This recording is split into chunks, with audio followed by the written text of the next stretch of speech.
মানুষরা যন্ত্র। কারণ যারা যুদ্ধ করে সারা পৃথিবীতে তো এখন যুদ্ধই হচ্ছে, যুদ্ধ সবসময় মানুষরা যুদ্ধ করে।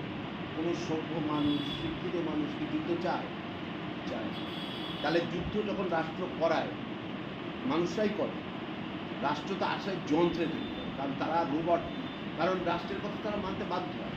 একটা সোলজার যুদ্ধ করছে, সে মনে চাইছে, কিন্তু তার নির্দেশ আছে করতে হবে।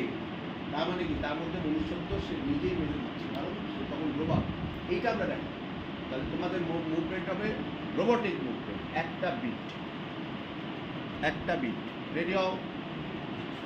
একদম দাঁড়াও, ওটা তো দাঁড়াচ্ছে না করে সব একদম প্যারেড, সাবধান, বিশ্রাম, এরকম দাও, বিশ্রামে দাও। দুপাশের সমান জায়গা রাখো, পজিশনটা নষ্ট হচ্ছে, এদিকে জায়গা বেশি আছে। ব্যাস এবার তোমরা জায়গাটাকে যে যার পায়ে দেখে জায়গা স্পেস ঠিক করে নাও না। কারুর সাথে কারুর কাছাকাছি, কারোর সাথে কারোর দূরে, এগুলো সবাই মিলে শরীরের জায়গা ফাঁকারও করে বেশি ছড়িয়ে দিতে পারবে। এদিকে প্যারেডটাই করে, এদিকে ঠিক আছে, এবার আমরা যাই, আমরা যাচ্ছি। হ্যাঁ, ওই সবসময় দুজন করে আসছে, আমরা সাজিয়ে দিয়েছি। সাজানোটা মনে রাখবে, এটা গন্ডগোল হবে। তাহলে এই দাঁড়ানোটা মনে রাখবে, এই 8 জন এখানে ফাইনাল। এই 8 জন এখানে ফাইনাল হয়ে গেছে। কে কার পাশে দাঁড়াচ্ছে, গন্ডগোল করলেই গন্ডগোল। আচ্ছা, রেডি, 1 2 3 স্টার্ট।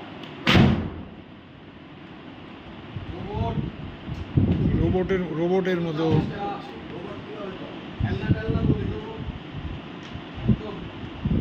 ও খাইতে চেষ্টা করছে। আবার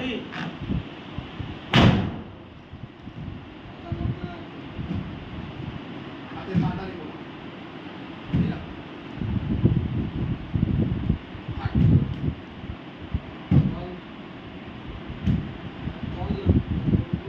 আচ্ছা, একটা কথা বলছি, যুদ্ধের সময়